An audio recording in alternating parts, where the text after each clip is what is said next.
Oxygen level दिखा ही नहीं रहे हैं। उसके बाद उनको ऊपर लेकर के गए हैं, 2 बार हमको आकर के बोले कि हम उनको इंजेक्शन दे रहे हैं ताकि उनका पल्स बढ़े। खाना खाते खिला रहे थे, वो हाथ पकड़ के सांस ऊपर लेना चालू कर दी, ऊपर नीचे। अब तक नर्सों को भी ये नहीं मालूम था कि इनका चेहरा लाल हो गया है, इनको सांस लेने में तकलीफ है, तो आगे हम लोग ऑपरेट कैसे करें। वो ये बोल रहे हैं कि हम खून तभी बंद करेंगे जब हमको डॉक्टर बोलेगा।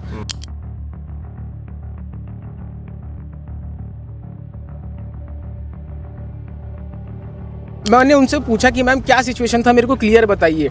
डॉक्टर के केबिन के अंदर मैडम बोलती डॉक्टर खड़े हुए, इनसे बात कर लो, केबिन छोड़ के जा रही हैं। अरे जब आप ऑपरेट कर रहे थे, आप देख रहे थे, तो मैं क्वेश्चन तो आप ही से पूछूंगा ना। वहाँ के नर्सेस का ये बिहेवियर है। पुलिस वाले ही बताया कि आपके यहाँ डेड बॉडी को ले जाना है, ये भी नहीं कि हमको चेहरा भी नहीं दिखाया गया और ना ही कुछ बताया गया। आपको क्या लगता है, पीएम रिपोर्ट अभी नहीं आए हैं, पीएम उनका हो रहा है, उनके घर वाले वहाँ उपस्थित होंगे, आपको क्या लगता है, क्या आपके किसके पक्ष में रिपोर्ट आ पाएगा, किसकी गलती? कहा जाता है डॉक्टर भगवान का रूप होता है, दूसरा रूप होता है।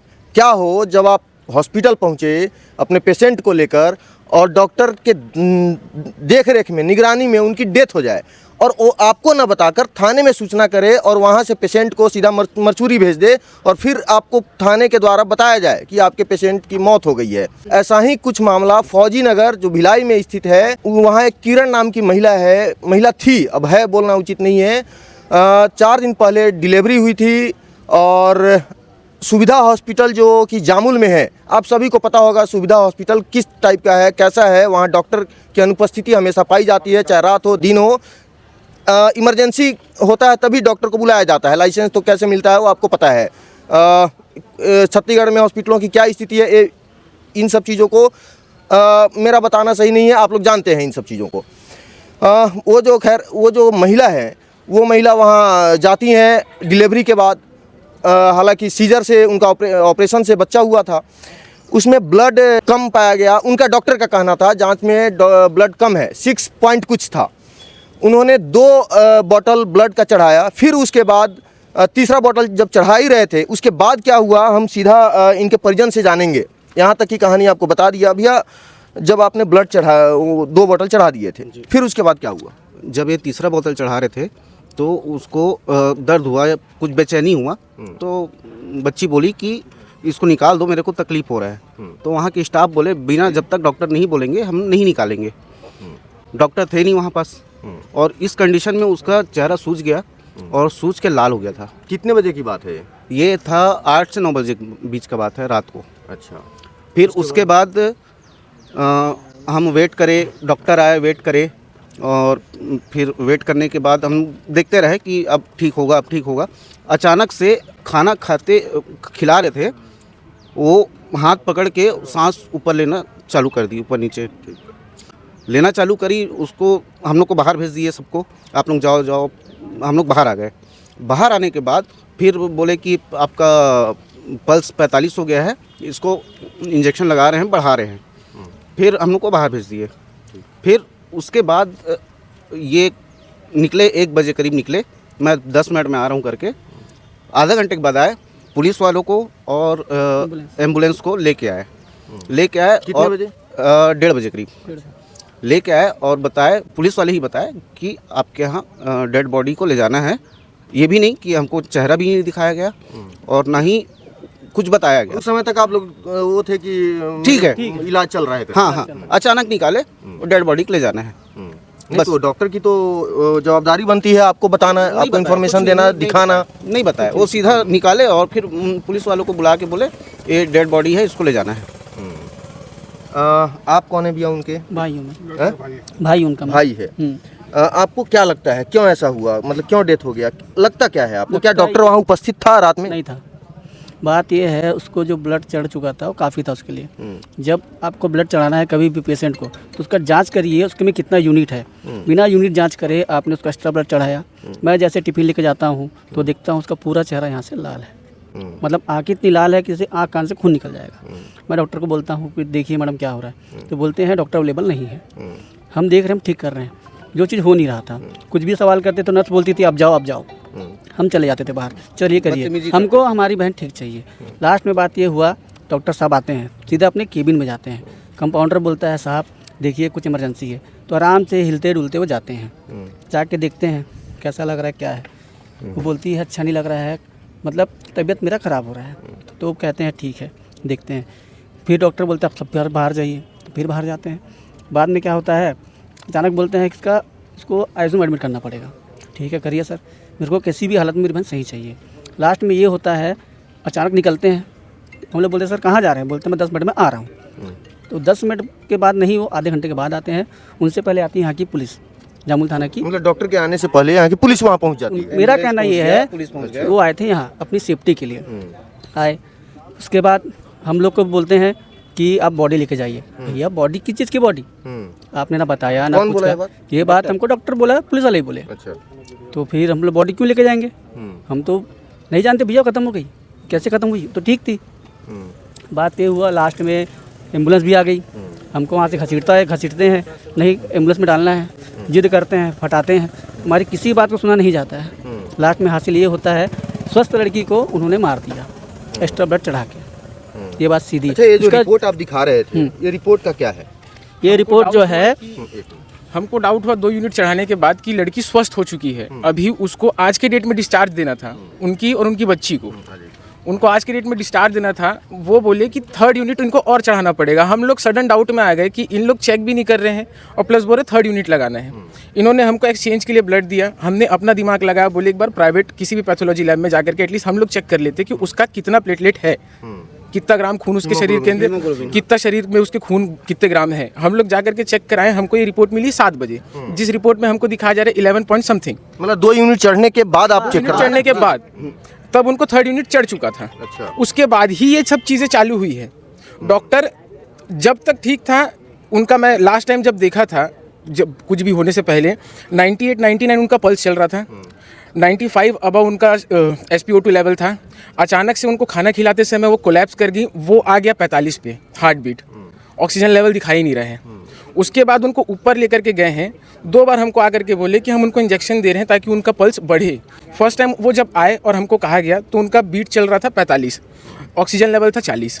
उसके बाद आए, उन्होंने कहा अभी पल्स चल रहा है 38, ऑक्सीजन लेवल 40 पे स्टिल है। उसके बाद हम लोग को बोला गया कि आप लोग प्रे करिए, होप फॉर बेस्ट, मैं 10 मिनट में आ रहा हूँ। 10 मिनट के बाद अचानक से मैं, मेरे जीजा, मेरा भांजा, हम तीनों जन ही थे उस जगह पे। 4 से 5 ऑलमोस्ट 8 पुलिस वाले पहले ही हम लोग के आ चुके थे डॉक्टर के साथ में। उसके बाद हमको इन्फॉर्म किया जा रहा है कि आपके साथ में ऐसा ऐसा हो गया है, आप चाहें तो देख सकते हैं। लेकिन देखने से पहले वहाँ तो डॉक्टर नहीं था ना, आप लोग बोल रहे हैं डॉक्टर नहीं थे। जब सबसे शुरुआत में हम लोग पहुंचे हैं 3rd यूनिट चढ़ने के बाद, जब सब डैमेज होना चालू, जब उनको लग गया कि ये केस खराब मतलब हो रहा है, गलत हो गया मेरे से, तब उन्होंने वहाँ की जो भी नर्स होंगी वो बुलाएं, इस टाइप का कुछ है ना डॉक्टर को। क्योंकि तब तक नर्सों को भी ये नहीं मालूम था कि इनका चेहरा लाल हो गया है, इनको सांस लेने में तकलीफ है, तो आगे हम लोग ऑपरेट कैसे करें। वो ये बोल रहे हैं कि हम खून तभी बंद करेंगे जब हमको डॉक्टर बोलेगा। मतलब वहाँ डॉक्टर नहीं रहेगा तो आदमी, पेशेंट वहाँ पे कोई भरोसे के लायक ही नहीं है क्या। आप अपने पूरे स्टाफ को वहाँ पे रख रहे हैं, उनको सैलरी दे रहे हैं, ट्रेनी स्टाफ तो होंगे ना, रूकी स्टाफ तो नहीं होंगे, कोई नॉर्मल व्यक्ति तो नहीं होंगे, झोला छाप तो नहीं होंगे उन लोग। एक मैम है वहाँ पे, वो मेरे को बोलती हैं, मैंने उनसे पूछा कि मैम क्या सिचुएशन था, मेरे को क्लियर बताइए। डॉक्टर के केबिन के अंदर मैडम बोलती डॉक्टर खड़े हो, इनसे बात कर लो, केबिन छोड़ के जा रही हैं। अरे जब आप ऑपरेट कर रहे थे, आप देख रहे थे, तो मैं क्वेश्चन तो आप ही से पूछूंगा ना। वहाँ के नर्सेज का ये बिहेवियर है, वो नर्सेज ऐसे बात कर रही हैं। प्लस लास्ट में जब हमको बॉडी हैंड ओवर किया गया, हमको बोला गया आप अपनी बच्ची को लेके चले जाइए। वो जो महिला थी भाई, वो जो महिला थी वो कहाँ हुआ था उनका शादी, बच्चे बेटा बेटी क्या हुआ था जो 4 दिन पहले अभी डिलीवरी हुआ था? लड़की हुई थी, लड़की थी, रायपुर में शादी हुआ था। डिलीवरी के लिए यहाँ ले गए थे। डिलीवरी। बच्चे क्या, उनके हस्बैंड क्या करते हैं? मॉल में काम करते हैं। मॉल में काम करते हैं, सिटी सेंटर मॉल में काम करते हैं। कितना साल हुआ था शादी का? 1 साल हुआ था। 1 साल हुआ था। इस पूरे मामले को आपने समझा। आपको 3 चीज़ मैं बता देता हूँ। डॉक्टर को सबसे पहले करना ये था, जब यदि क्रिटिकल कंडीशन था, इनको उसी समय इन्फॉर्म करना था। ये हमारे हॉस्पिटल की बात नहीं है, आप रेफ़र कर देना था। नहीं कर पाए, उससे आगे अगर रेफ़र नहीं किए तो भी इनको बता देना था। उस हॉस्पिटल में आए दिन कुछ ना कुछ होते रहता है। वहाँ डॉक्टर की कमी पाई जाती है, डॉक्टर वहाँ रहते नहीं हैं, दिखते नहीं हैं। कुछ जब केस क्रिटिकल हो जाता है तब डॉक्टर को बुलाया जाता है, डॉक्टर वहाँ आते हैं, फिर उनको जो करना होता है वो अपना करते हैं। एक दूसरा और चीज़ है, जब 2 बॉटल ब्लड इनको चढ़ाया गया तो भी उनको टेस्ट करना चाहिए था। अभी हीमोग्लोबिन का क्या स्थिति है? इन्होंने टेस्ट करवाया, 11 पॉइंट कुछ आया उस समय। जब इन्होंने बाहर रिपोर्ट को आने में लगभग 3 घंटा 4 घंटा लग गए। फिर उन्होंने तीसरा ब्लड जो चढ़ाना था, तीसरा बॉटल चढ़ा दिए। उनकी स्थिति इनके अनुसार दयनीय हो गई। हालांकि हॉस्पिटल से हम बात करने का प्रयास करेंगे, देखिएगा आगे क्या होता है। धन्यवाद। आपने अभी तक के खबरों में जो देखा वो एक तरफ का जो बात था वो हमने दिखा दिया। अभी हम पहुंच गए हैं जामुल में जो स्थित सुविधा हॉस्पिटल है। उनके संचालक हैं डॉक्टर फैजल, हमारे साथ में हैं। इनसे बात करेंगे और सवाल करेंगे कि आखिर कुछ जो उनका जो क्या आरोप है। फैजल साहब, सबसे पहली बात ये है, जो महिला है किरण, उनकी डेथ कैसे हो गई? क्योंकि उनका आरोप ये है कि आपने ओवर ब्लड चढ़ा दिया, ऐसा कुछ है। नहीं, देखिए ऐसा है कि उनकी सर्जरी 19 तारीख को हुई थी, ठीक है। वो इमरजेंसी में आई थी, चंदूलाल मेडिकल कॉलेज से रिफ़र होके, ठीक है, हमारे पास लाए, हमने उनकी सर्जरी की। सर्जरी के सेकेंड डे में क्या एक प्रिकॉशनरी आदमी उनका ब्लड टेस्ट वापस CBC करवाता है कि क्या रिपोर्ट्स हैं वो देखने के लिए। तो उस दिन जब वापस रिपोर्ट्स कराए तो उसका 6 ग्राम HB था, 6.6 ग्राम, ठीक है। तो हमने उनको एडवाइस दिया कि आपको 2 से 3 यूनिट ब्लड लगेगा, ठीक है।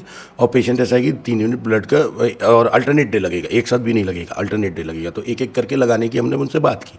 वो ऐसा है कि रोज़ एक ब्लड ला के देते थे, हम ऐसा है कि उसको लगा देते थे। और सन्ना ब्लड बैंक से हमने उनको दे दिया था कि सन्ना ब्लड बैंक से आप ले आइए, जहाँ पे ब्लड बैंक में मिलता है, वहाँ की पर्ची के साथ आएगा, तभी हम क्रॉस मैच के बाद लगाएंगे। वो लाते गए, हम लगाते गए। थर्ड डे क्या हुआ, थर्ड डे जो उनका लास्ट ब्लड लग रहा था, ब्लड लगा, उसके बाद ऐसा है कि पेशेंट को थोड़ा अनईजीनेस फील हुआ। वो सब चीज़ नॉर्मल था, पेशेंट सब चीज़ ख़त्म हो गया। ब्लड रात में ऐसा है कि करीबन 9:30 बजे की बात है, 9:30 पौने 10 हो रहा था। पेशेंट खाना खा रही थी और खाना खाते खाते सडनली ऐसा है कि उसको पल्मोनरी एम्बोलिज्म हो। एक तरह का ऐसा है कि सर्जिकल पेशेंट में ये होता है कि वो क्लॉट्स कहीं भी जाके कभी भी फंस सकता है, किसी के भी साथ हो सकता है ये। तो वैसा कुछ संभावना है कि वैसा कुछ हुआ होगा जिससे ऐसा है कि वो सडनली एकदम चोक हो गई थी, ठीक। उसके बाद उनको तत्काल वेंटिलेटर पे शिफ्ट किया गया और जो भी प्राइमरी मेडिसिन जो लाइफ सेविंग ड्रग्स है वो सब दिया गया। उनको CPR दिया गया, थोड़ा रिवाइव हुई। फिर उसके बाद कंटिन्यू उनका जो बढ़ना चाहिए, जो लाइफ सेविंग ड्रग्स दे के वो नहीं बढ़ पा रहा था, वो ग्रेजुअली धीरे धीरे करके कम ही होता गया। और करते करते वो 12:30 पौने 1 के आसपास की बात है जब वो फाइनली सर्टिफाई हो गई जी। हमारा ये कहना है कि अगर आपकी गलती नहीं थी तो फिर आप पेशेंट के परिजन को न बताकर आप सीधा पुलिस थाने पहुंच गए और पुलिस थाने से कुछ डग्गे आए, साथ में एम्बुलेंस आया, ऐसा परिजन का आरोप है। तो ऐसा क्यों हो गया? देखिए क्या होता है, अब मैं यहाँ पे हूँ, एक सुनसान एरिया है ये, रात के टाइम में बहुत सुनसान हो जाता है। और मैं हूँ, मेरे स्टाफ है और भी डॉक्टर्स हैं, सब साथ में हैं, तो हम अपनी सेफ्टी भी तो थोड़ा सा। और इस टाइम में क्या होता है, किसी के भी घर में कोई घटना घटे तो वो पैनिक होते हैं, है ना। और उनके यहाँ धीरे धीरे करके भीड़ बढ़ती जा रही थी, 25-30 लोग इकट्ठा हो चुके थे। तो मुझे ऐसा आभास हुआ, इसलिए मैंने ऐसा है कि पुलिस की मदद ली। अब चूंकि मुझे ऐसा है कि मालूम है कि ये पेशेंट को मेरे को मर्च्यूरी शिफ्ट करना है, तो अगर मर्च्यूरी शिफ्ट करना है, ये मेरे बोलने से तो शिफ्ट होते नहीं, तो उसमें ऐसा है कि मुझे पुलिस का सहारा लेना पड़ा। और जिससे ऐसा है कि मैंने पर्सनल एम्बुलेंस बुलवा के मर्च्यूरी शिफ्ट कराई। आपको क्या लगता है, PM रिपोर्ट अभी नहीं आए हैं, PM उनका हो रहा है, उनके घर वाले वहाँ उपस्थित होंगे। आपको क्या लगता है, क्या आपके किसके पक्ष में रिपोर्ट आया पाएगा, किसकी गलती? देखिए गलती तो हम जो भी है PM में रिपोर्ट आएगी वो, क्योंकि PM उसी लिए ही कराया जाता है कि हर चीज़ें क्लियर हो जाए। जो ब्लड का हीमोग्लोबिन जो होता है उसका रिपोर्ट आपके पास है जब आप ब्लड चढ़ाएं? हाँ, मेरे पास है कि देखिए जो रिपोर्ट मेरे पास रहेगी तो मैं लिफाफे में सेव करके रखूंगा, क्योंकि मुझे CMH ऑफिस में भी जमा करना रहता है और रिकॉर्ड भी रखना रहता है। तो मैं तो सारी रिपोर्ट्स को संभाल के ही रखूंगा, क्योंकि यही तो आधार है जिस पर मैं आपसे बात करूँगा। ये इनका हीमोग्लोबिन रिपोर्ट आया है ब्लड टेस्ट का, जिसमें कितना है सर आप दिखा सकते हैं? ये है, एक बार जूम करके दिखा देना। 6.6 का है, 20 तारीख का है, 20 तारीख के 12:54 रात का है, दिन का है, सॉरी PM है, ठीक, दिन का है। ये रिपोर्ट है इनका। और अब हमारा ये काम है, दोनों तरफ की बातें हमने आपको सुना दी। उनका आरोप है, हालांकि अभी आरोप प्रत्यारोप चल रहे हैं। PM रिपोर्ट में सारी बातें क्लियर हो जाएंगी कि गलती इनकी है या नहीं है। PM रिपोर्ट आने का इंतज़ार करना पड़ेगा। सही जांच हो जाती है तो पता चल जाएगा। धन्यवाद।